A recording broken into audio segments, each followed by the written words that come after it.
Upon winning the 2024 presidential election alongside Donald Trump, J.D. Vance was sworn in as America's 50th vice president in January of 2025. Vance soon entered the history books by becoming the first millennial to become vice president, but also became the third youngest VP of all time at just 40 years and 171 days old. While it's way too soon to say what kind of a legacy J.D. will leave behind as VP, we decided to do a video centered on the other young politicians that have held the role of vice president. However, you can't talk about the youngest without also mentioning the oldest people to ever assume the role of second-in-command as well. Welcome to Lace 'em Up Media, and here are the 5 youngest and 5 oldest vice presidents in U.S. history.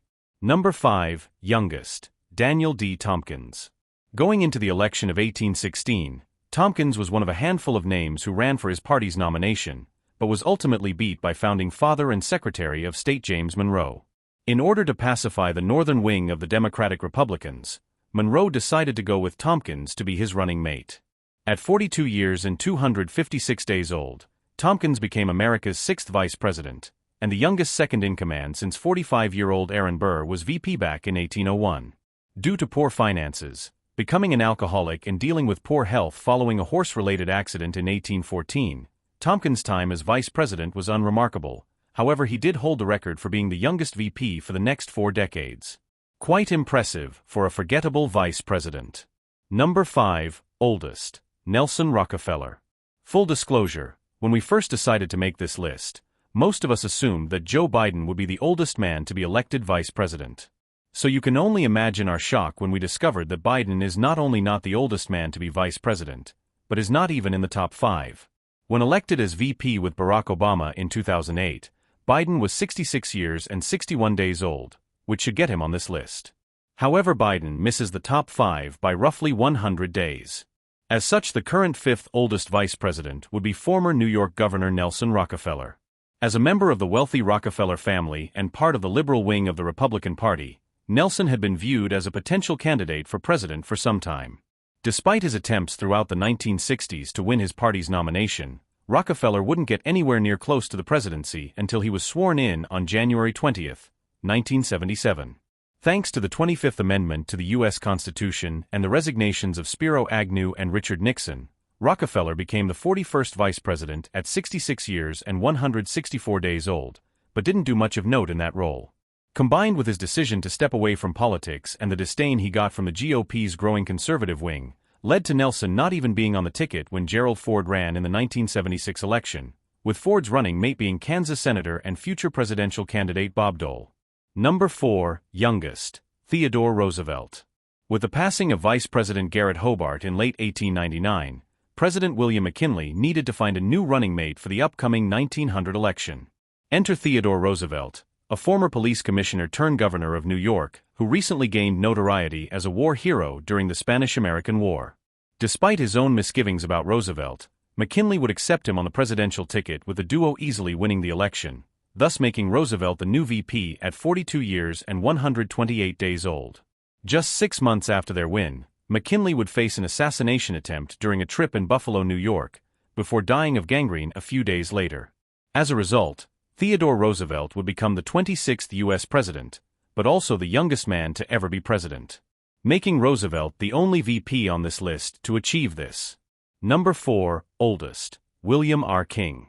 Outside of his alleged romantic connections to President James Buchanan, William Rufus Devane King was well known to many in the Democratic Party for his support of Andrew Jackson and being in favor of slavery. By the time he became the 13th vice president in 1853, King was 66 years and 331 days old and had a tenured political career as senator from Alabama, a former U.S. minister to France and a former president pro tempore in the Senate. Sadly, King's time as VP was short, as no less than several weeks after taking his new role, William would succumb to tuberculosis at the age of 67 following a failed attempt to beat the illness during a trip to Cuba. He was, however, the first person to be sworn in as VP outside of the United States, and he also stands as the only politician from Alabama to become vice president. Number 3, youngest, Dan Quayle. Following the 1988 presidential election, George Herbert Walker Bush was sworn in as America's 41st president, and alongside him would be his newly elected VP, Dan Quayle. Quayle, who was the senator from Indiana at the time, is often seen as one of the most problematic vice presidents due to the numerous gaffes he made while in office. Upon being vice president in January of 1989, he was only 41 years old, and became the first Indiana politician since 1912 to assume the role of vice president. Number 3. Oldest, Elbridge Gerry. Going into the 1812 presidential election, incumbent James Madison needed to find a new running mate after his previous VP George Clinton passed away back in April of that same year. Founding father and governor of Massachusetts Elbridge Gerry, best known for the practice of gerrymandering, would be the one selected for the position and would go on to become America's 5th vice president. At 68 years old, Gerry was the oldest man to become vice president, a title previously held by the 65-year-old George Clinton. Other than passing away while serving as VP in 1814, the only memorable part of Gerry's time would be the fact he held the title of oldest VP longer than anyone on this list, with that record being broken a little over a century later. Number 2. Youngest, Richard Nixon. Long before he ran for president and subsequently saw his reputation in ruins by the Watergate scandal, Richard Nixon was given the role of running mate during the 1952 presidential election. With Dwight D. Eisenhower as the GOP's presidential candidate in 1952, the team of Ike and Dick managed to cruise to victory come Election Day. Nixon would become the second youngest vice president at 40 years and 11 days old. He also became the youngest re-elected vice president when he and Ike won re-election in 1956 in a landslide. Number 2. Oldest, Charles Curtis. After Herbert Hoover secured the Republican Party's nomination for president in 1928, the question soon turned to who would be his running mate. Through a combination of Western Republicans demanding one of their own on the ticket and much to the approval of the party bosses, Charles Curtis, who was the Senate Majority Leader, was put on the ticket. Despite running against Hoover for the nomination and mentioning his own misgivings about him as a candidate, Curtis still accepted the role. By the end of it, the Hoover-Curtis ticket dominated the polls, and by March of the following year, the 69-year-old Charles Curtis became, for a time, the oldest vice president in American history and the first of Native American ancestry to do so. Number 1. Youngest, John C. Breckinridge. Almost 2 centuries later, and the record for being the youngest vice president in American history still belongs to this former Kentucky senator and Confederate sympathizer, who strangely looks a lot like the late TV actor Matthew Perry. John Breckinridge is perhaps best known today for running against Abraham Lincoln as one of 4 candidates in the election of 1860. Before that, though, Breckinridge was selected to be the running mate for James Buchanan, who secured the Democratic Party's nomination in 1856. After winning the election alongside Buchanan, Breckinridge made history at 36 years old when he became America's youngest vice president. Considering the age of a candidate can often sink a campaign depending how old or young they are, it's doubtful we'll see Breckinridge's record as the youngest VP ever be topped. And speaking of older candidates and records that may never get topped. Number 1. Oldest, Alben Barkley.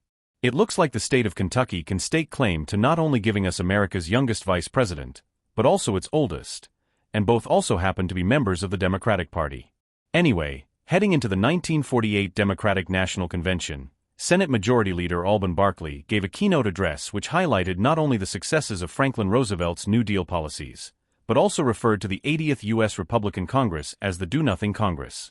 This led many to consider Barkley as President Truman's running mate, and after winning the race in an upset victory, Barkley became the oldest VP in U.S. history at 71 years and 57 days old.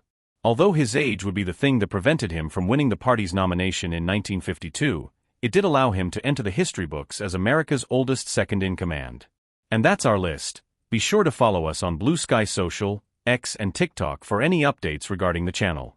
Also be sure to like, comment and subscribe for more content, and hit the notifications bell so you never miss a video of ours when it drops.